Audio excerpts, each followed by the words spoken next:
Hello, everyone. My name is Tatiana Casas-Quiñones, and I'm the Manager of Humanities at TFANA.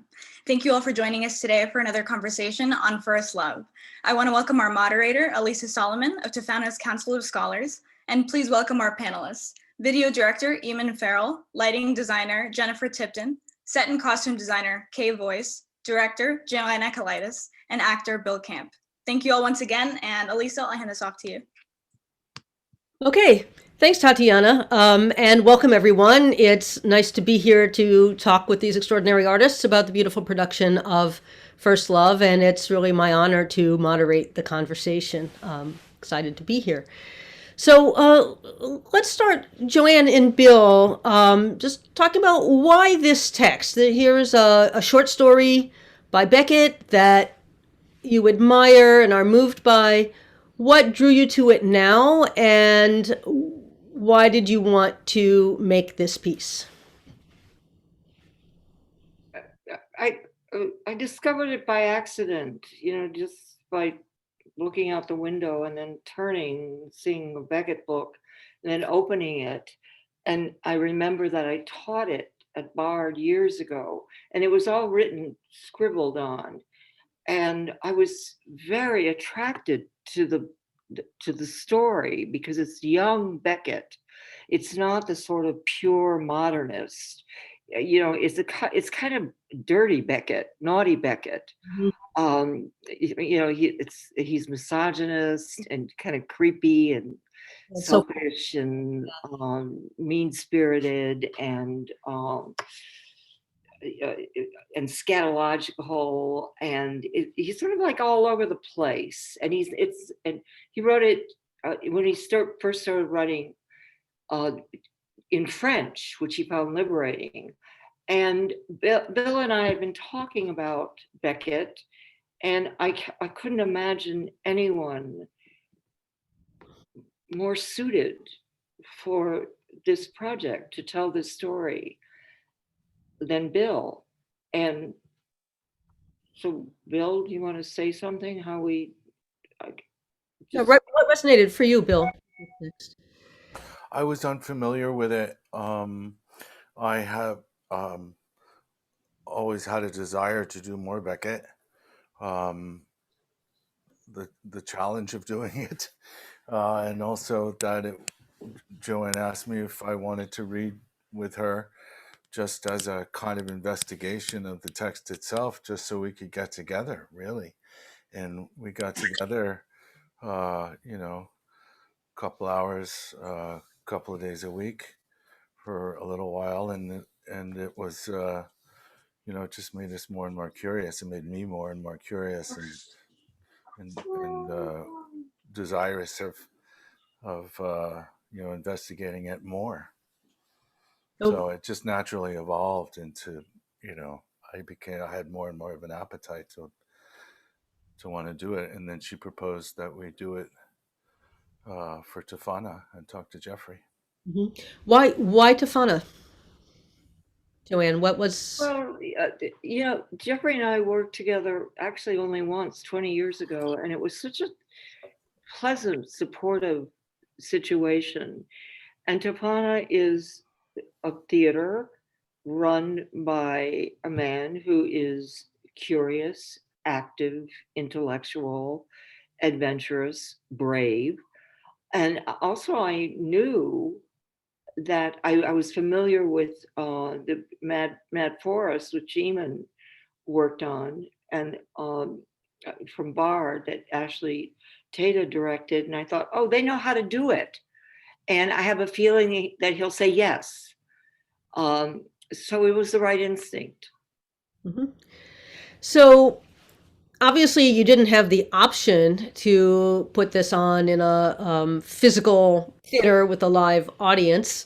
Nonetheless, it seems like Zoom was the home for this piece, that you conceived it this way, and that sort of emotionally it seems to fit. Can you all talk a little bit about why Zoom and how you worked on Zoom? What was it like to do the things you ordinarily do? I know, Eamon, you've done a lot of Zoom work before. You'll tell us a little bit about the specifics of this. But the others of you who are, more typically work in a live theater space? What was it like doing this project? JoAnne, do you want to start just talking about why Zoom seemed to be a good location for this? Well, there's only Zoom. I mean, there is no other thing. And also, I want to be very clear about this, that if if the biggest guy on Broadway called and said, we want to do First Love on Broadway, no. This is made for Zoom. And when we come back, as they say, if there were some, I would not want to do it on the stage. This is the piece, and it's not for me lesser or a compromise or a kind of poor option. This is a rich arena to tell this story. So what was it like, Jennifer and Kaye as designers to be working remotely? What was some of the nitty gritty of that? Like, Jennifer, can you tell us a little bit about how you use the hanging lamp, the headlight, some of the other things that are in the house where Bill is, how you selected things, how you asked him to configure them, how you envisioned the space, and how you made use of the materials at your disposal? Well, needless to say, lighting for Zoom is not like lighting for the stage at all. Lighting for the stage, you prepare a plot, you put together all the tools you want to use, and then you wait for the piece to be fully staged, and then you go in and you put your ideas on stage. Working in Zoom, you work minute by minute with the piece as it's being created, being staged, being imagined. And you do have these tools that you saw, the headlights that Bill had. Then there were windows, and JoAnne felt that it was great to have windows, and we imagined that there should be color or gel on the windows. And I learned that the windows were 14 feet from the ground, and also often there was snow on the ground, which meant that my handy electrician by the name of Bill Camp had to be going out in the snow and putting these floodlights there to light the windows. And there was also a grid in the room. It turned out to be a grid. And we chose some of the lights to use, not others. And had the stick up battery powered lights, like there were a few around that we had ordered, and we used them as it became necessary. We chose the place, we had to find a place to put them. And so using those tools, we gradually created a piece, and Bill executed it. Yeah, Bill, you have to run the cues and act at the same time. Yeah, but that was really fun. I mean, obviously frustrating, but once we, as it was, it was a learning experience in that sense. But I was constantly active, so it was really kind of exciting. My frustration was sometimes because I couldn't really see as I was doing something. I didn't have the attention of brain power sometimes to make sure that I was on cue and on mark. We had used the room that I was in. I had tape all over the place to set up as eye lines or marks for my body, or marks especially for the lenses on the 3 cameras that we had. And Eamon said all of those frames with JoAnne, and so it was those were critical. And so the more we practice, the easier it got. And like anything that you practice, eventually it really becomes quite invigorating at the same time as having to remember everything else. And I also want to say that Bill's precision was like, I mean, because we did the show, we ran it a few times, and he very rarely missed a frame or like missed a light. It was very precise work. Can you explain even about the 3 cameras and how, so, we're seeing something that has 3 cameras, but there's no editing. It's a single take. So there's a manipulation of which camera is in use at a certain time. Sometimes Bill is doing that. And are you doing that remotely sometimes? Like how did that work and what was that like? Well, the basic setup is like any Zoom meeting, like this one, where the only difference is that all the people who are in the Zoom meeting happen to be Bill. So he had 3 cameras set up, and then my feed was also going into the Zoom so that we could all see it. And then I was using a sort of custom version of Zoom that actually a former student of mine coded to do this kind of work. And that was a project that we had started before the pandemic.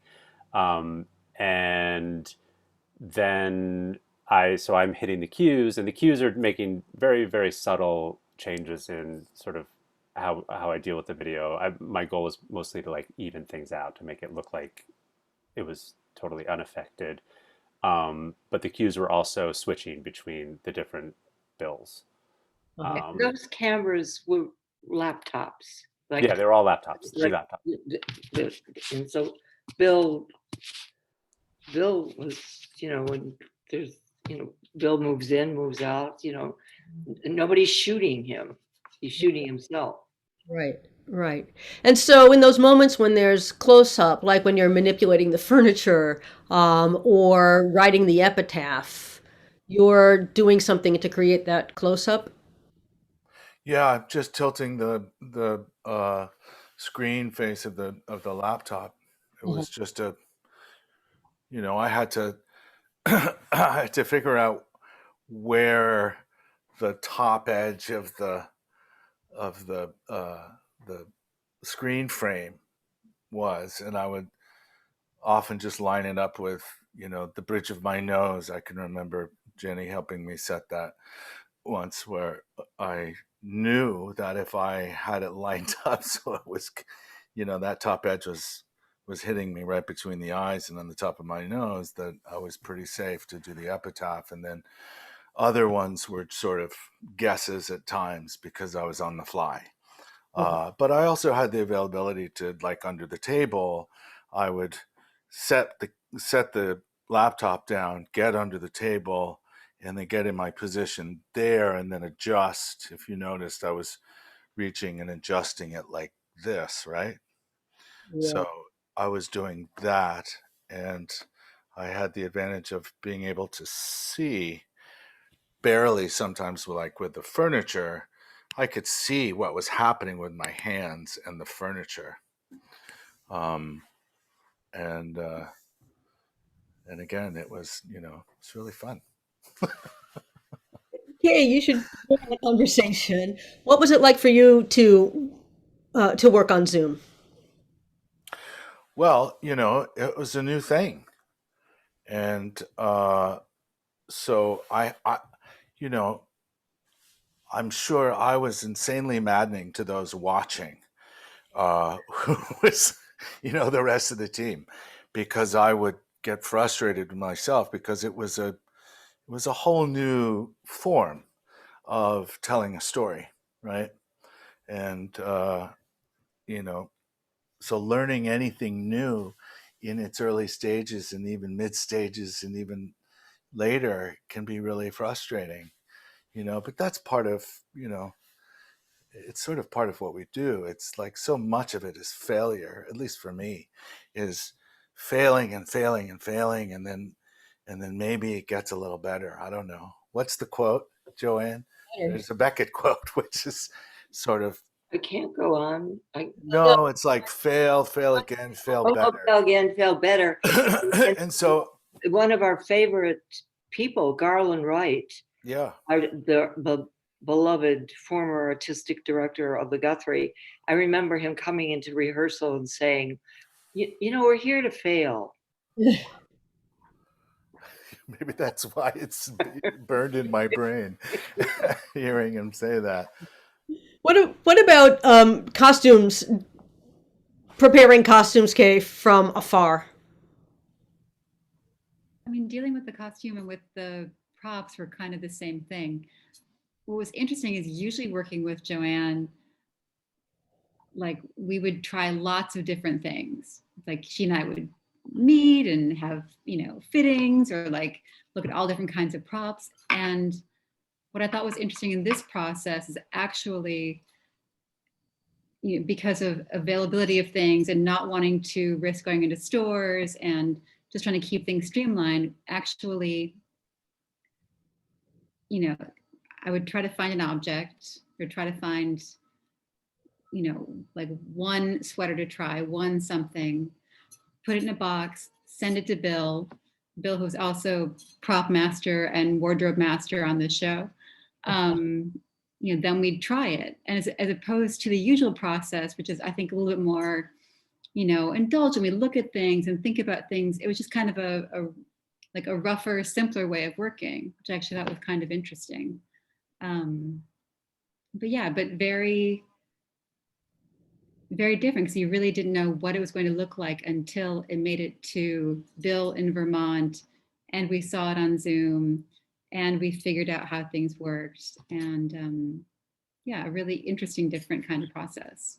And then as for acting on Zoom, I mean, probably the biggest difference is that there's no live audience. I mean, it's a solo piece in any case, so you don't have the energy and the responses of fellow actors, but you don't have the energy and the response of spectators that you can hear. And, you know, this is a text that has a lot of humor in it.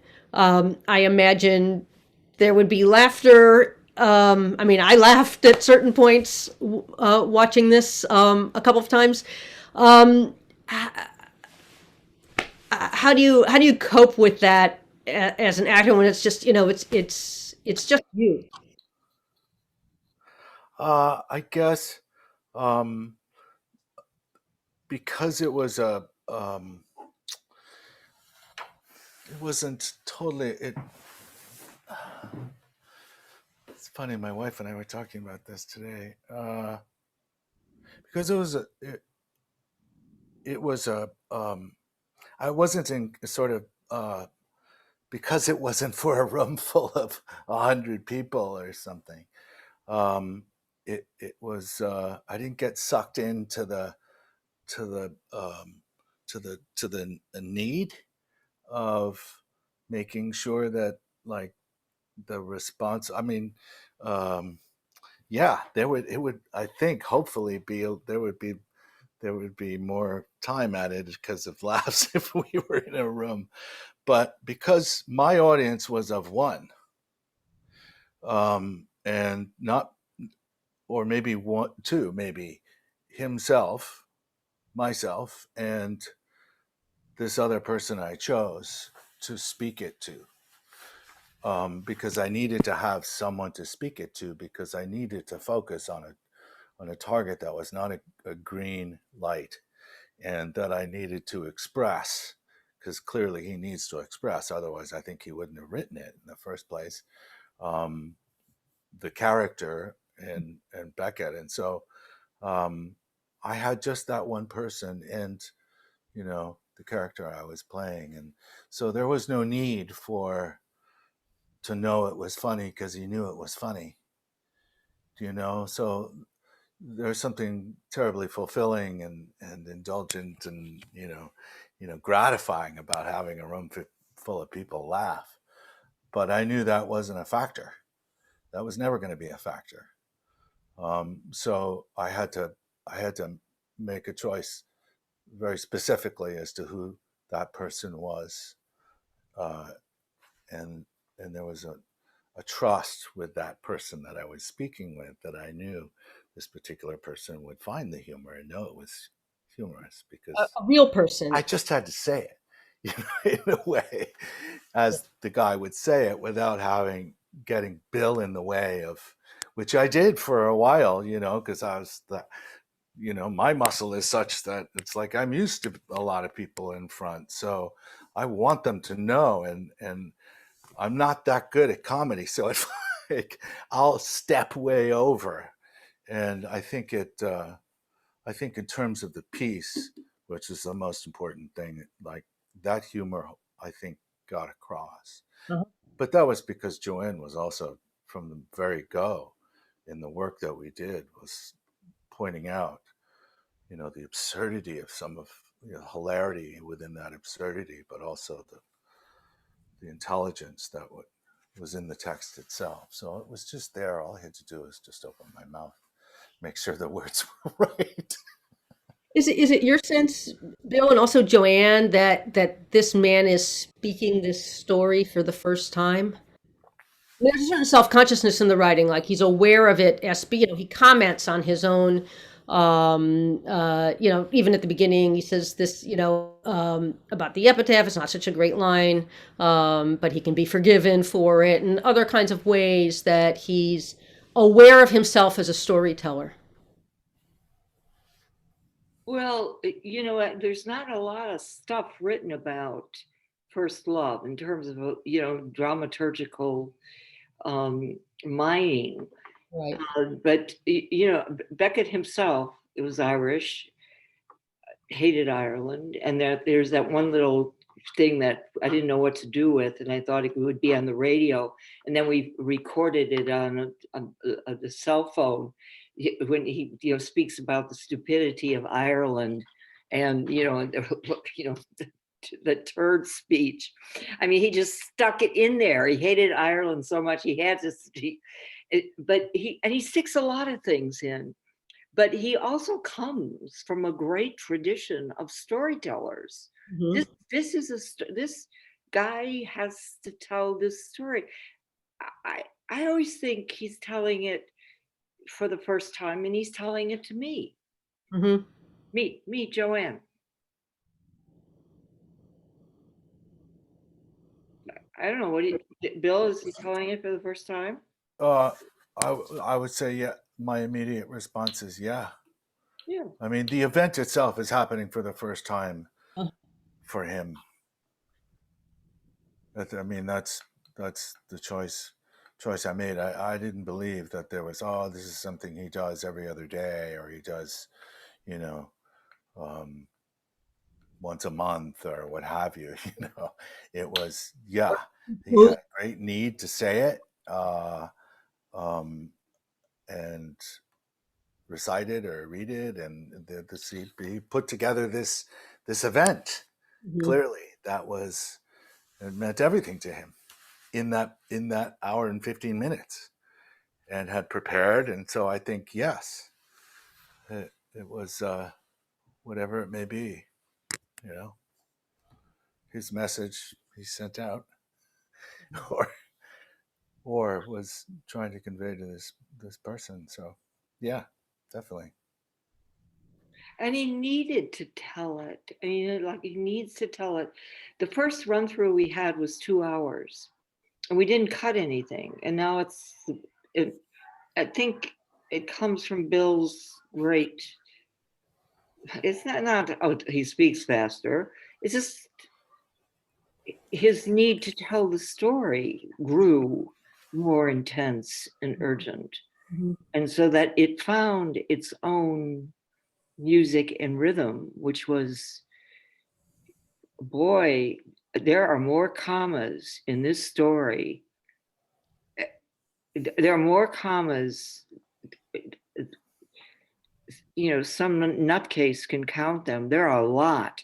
And then he'll have comma, and then he'll have a sentence which is so long, right? like long without a breath.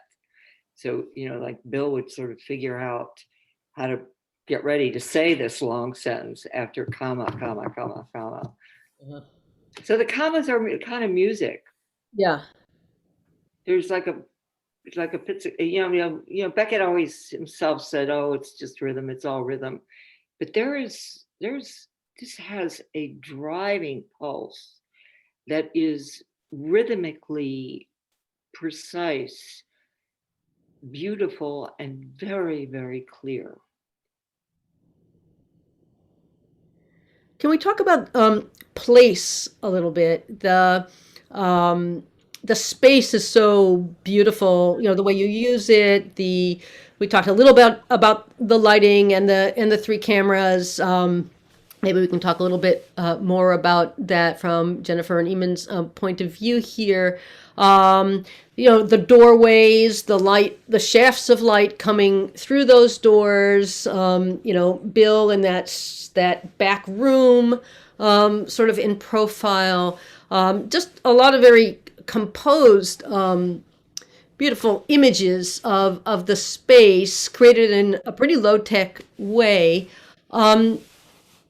Is it a specific place? And how did you think about the setting? Well, one thing that I wanted to say is that Kaye was very much a part of she like in charge of the visual sort of a lot of the framing and what we see and what we don't see, and was shaping all of that the whole time. I mean, it was really like everybody in the room was. Okay, great. Well, Kaye, you jump in here. Sure. Well, I think before we were working in that room, we were actually working in Bill's basement. And I think it was a very different feeling environment, but I think we learned a lot from being in the basement. And we learned a lot about how, at that point, we're working with just one laptop. We learned a lot about how just by shifting the camera location, you could actually have very different feelings as you moved around one space. And then we left the basement, went into the room, but I think the lessons we learned about what we could do and how that could work kind of stayed the same. But what was great is in moving into this new space, kind of each wall became a new interesting composition, and figuring out all of those doors, all of those windows, like even the window that's internal to the house that we see at the end. There were all these kind of apertures to outside or further inside that felt very mysterious. And I think Jennifer and JoAnne's inclination to gel the windows, we can't really see what's outside, but it's a different kind of light. I think we found an environment that felt as interesting and strange as actually where we had begun, even though the space was completely different. Do you want to add anything, Jennifer or Eamon? Well, I do want to say too that color for me was very important, and Eamon's use of filters, was sort of very subtle and made like it there in with the green light. I always called it green. Other people called it blue, but with the green light, white light becomes sort of pink.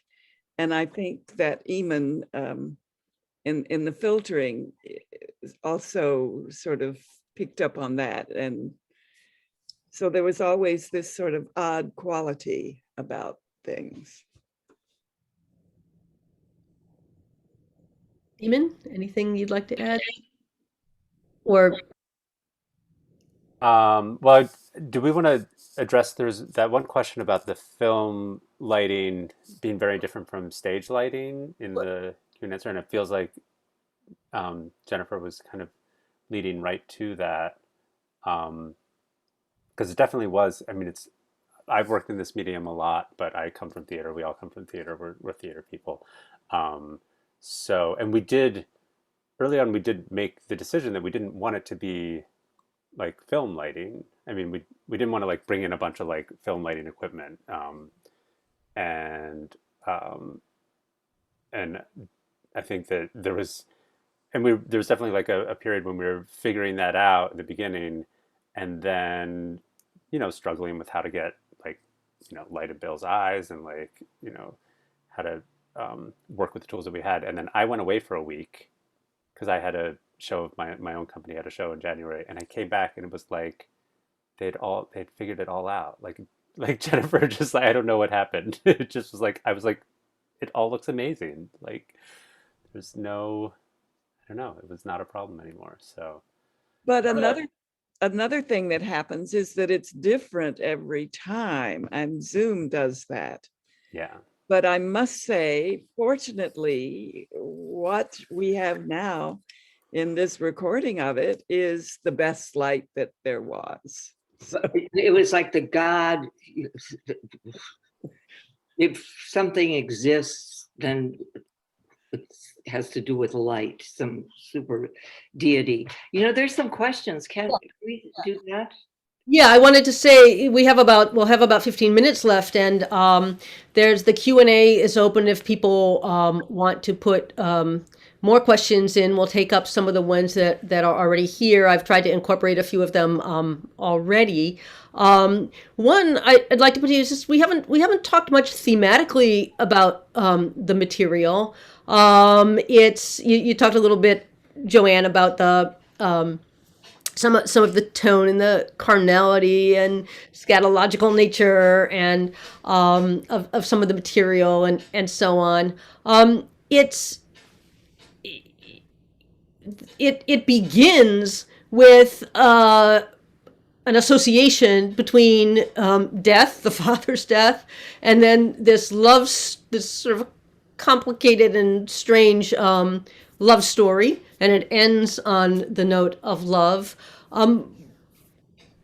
How did you deal with these sort of emotional opposites, or are they not opposites? Are they conflated in some way? What's the emotional tenor of this for you, and the way those ideas intersect? The only way that I could deal with the text was to sort of divide it up.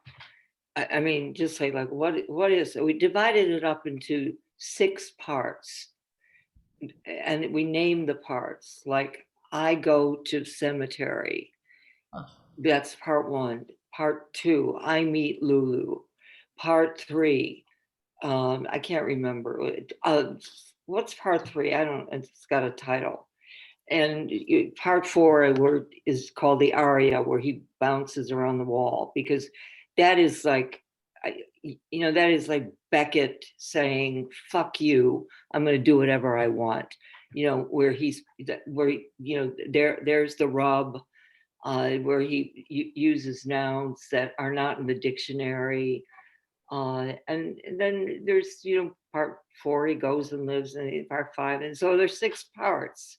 And the only way that I could deal with it is to say, well, what is he talking about? So every part, it's not that every part has its own emotional tone. Within any play, within the sentence of any play, or a paragraph of any play, there's this sort of up and down. And so,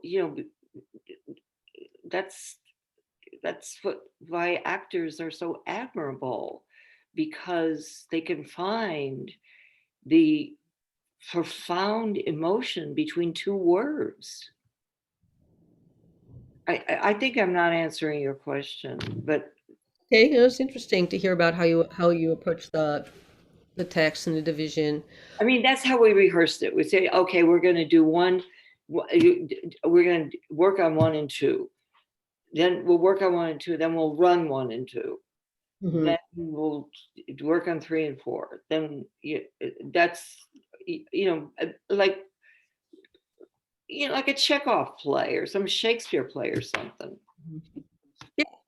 But it sounds like it's a rehearsal process where you're dealing in a very nitty-gritty way with the texture and the pace and the music of the language and all of the visuals, and not trusting that the variable meanings will emerge from that without your having to analyze and assess and talk about them too much. Oh, I think you have to talk like crazy. Bill and I have talked since started talking in August. So I what, never talked so much about anything, any play I've directed, including Shakespeare. so I mean, talk about talk. Wow, did we talk? yeah, I mean talking about the themes and the meaning of the text. What Well, are I don't know what meaning means. I don't know. Yeah, so that's I mean, I generally don't know in life. So, you know, yeah, but that's what I mean, that you talk about all of these elements and how they work and trust that whatever meanings are going to emerge for people will be there without you having to name them. well, I think that Bill has a much deeper sort of entree into the meaning of the text than I do, and he should, because he's the actor, and it belongs to him, not to me. So So, Bill, do you you've kind of withdrawn. Do you want to say anything about any of the themes of the text that resonate, or where you find meaning or connection specifically? I think he states it really early, and in the very first line, right, he associates his marriage and his father's death in time, and they happened around the same time. Uh-huh. That other, links exist on other levels between them. It's not impossible. But we weren't analyzing these links because he doesn't talk about those links. He tells what he knows, what he thinks he knows. And he says in that very 4 lines in the beginning, I have enough trouble trying to say what it is I think I know. So it's, I I would glean my understanding of what he was talking about in the things he was describing, in his emotions, in the way his brain worked, where he went, what he was, the state of his life after his father died, his relationship with his father, and how he described it when he lived with him. uh, it's up to the listener, I suppose, to figure out what were those people that were living in that fucking house with him, yeah, and why did they kick him out? yeah. What was the case? I mean, I mean, it's all basically right. Everything that is worth doing really has to get. This is why it's so great, and why his work is masterful, is that it's supposed to spark the imagination. Like in theater, imagination is like the number one thing, right, for the observer. And also what's happening with the people on the stage, right? And how it's even made. It comes from the imagination. And I think that the observers participate in that as much as anybody else, if not more. And so I think the brilliance of what, the text is, and his texts, which are very complicated and not always easy to follow, and insanely funny and insanely hard to listen to because of what he's talking about as well, Mhm. what the characters embrace, what they reject, what all of that stuff. So it was my task, I think, or my desire, and to be nourished by what he was saying and what he was describing, and how that would lead into his next chapter, as JoAnne said, right? His next movements. And then I went here, right? Then this happened. So my father died. I got kicked out of the house. I was homeless. I was living by a canal and I met this woman. I didn't ask for her. I didn't pursue her. She showed up, right? Or to him. And something happened there in that exchange with another human being.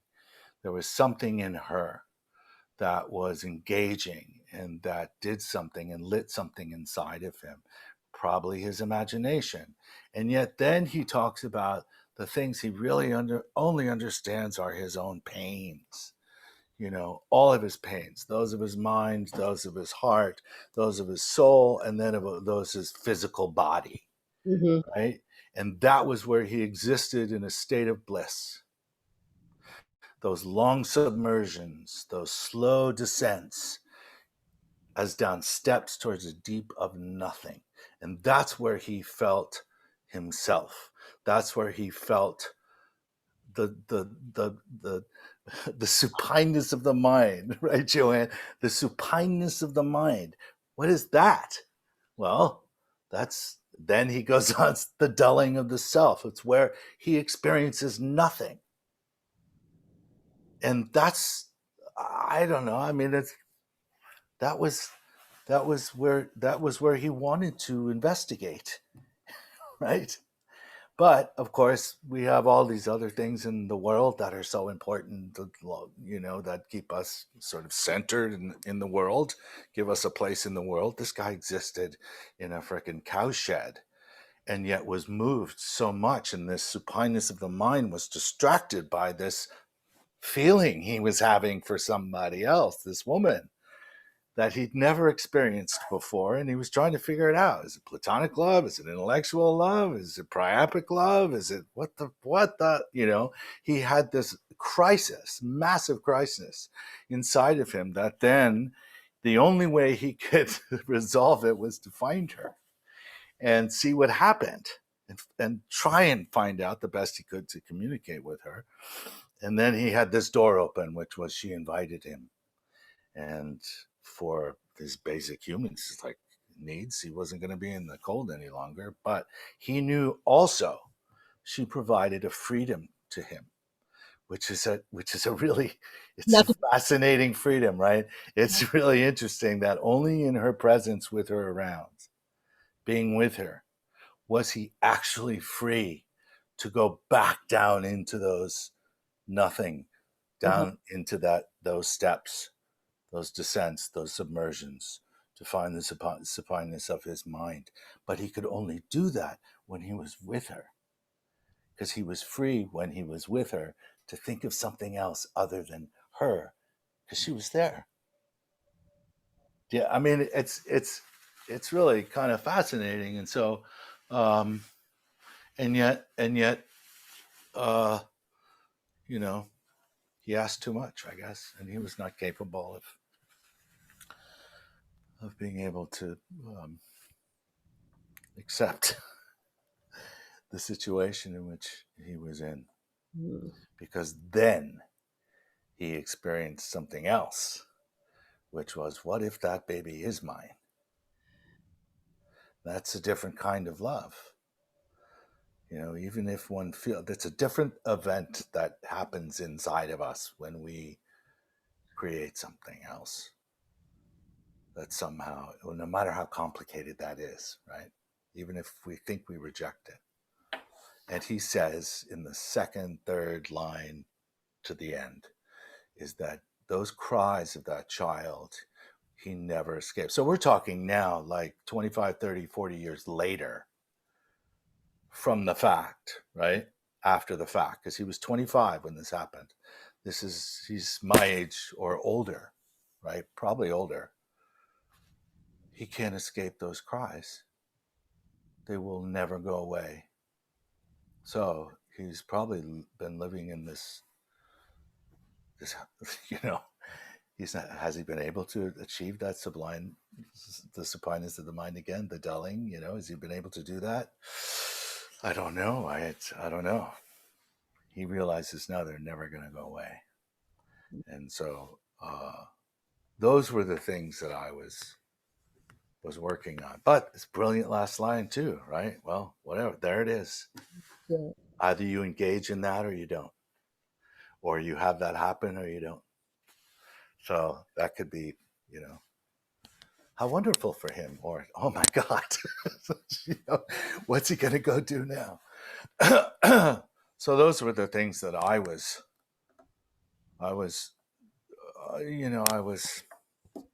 playing with, if you can call that playing. I don't know. Well, thank you. Thank you so much for that. And I know we're running short of time, but there are a lot of questions in the Q&A, not all of which I've been able to incorporate yet. So let's if we can take a few more minutes to get to some of them. There are a few around some particular choices in the staging or emotions. Some material, some passages that you read, Bill. There's a few questions about the gestures, like the bench, and questions about how you came to those, how you made those decisions, what you meant by it. Well, JoAnne could probably address that better than I. Having worked with JoAnne before, mudras, or those gestures, are something that she uses often. So, she can tell you what they were based on, but they were obsessive gestures, right? It was really, you described it. It's a way of taking, in this case, something, another language, which is American Sign Language, and putting it into one's personal psychology. So the sign for disturb is this, but he makes it compulsive, right? So the sign for memory is this. And this is something that I've been using for a couple of years, which is my own personal ripoff of from the Kathakali theater, the Indian Kathakali theater. And what it is to make a physicalization, a gesture that comes from another language, i.e. American Sign Language, into the psychology of the character, so that you have another level in conversation with the language, i.e. English, that he is speaking from his mouth, plus his whatever movement he's making, i.e. blocking, choreography, plus another language that is more abstract, but yet communicates in a sort of collective, unconscious, shared psychological way. Thanks. And there's also a question about how did you choose which portions to read, and also what's the significance of the headlamp? Doesn't the headlamp look great to all of you people out there? One day we were down in the basement and Bill was wearing his headlamp, and it was simply just perfect. You see something and you say, this is perfect, we're going to keep it. That's the significance of the headlamp. What he reads, Beckett wouldn't let us, we were not allowed by the Beckett estate to cut anything. So part of it was practical. I.e., pick up I don't have any more ideas about how to stage some of this stuff, like the whole section about the hyacinth and the thing that smells like a violet, the parsnip. I just didn't have a clue. I didn't have a clue there. So I thought, read it. Practical, but also it was another layer. It was another layer. I.e., Bill is telling, this is not a play, this is a short story. And short stories exist in books.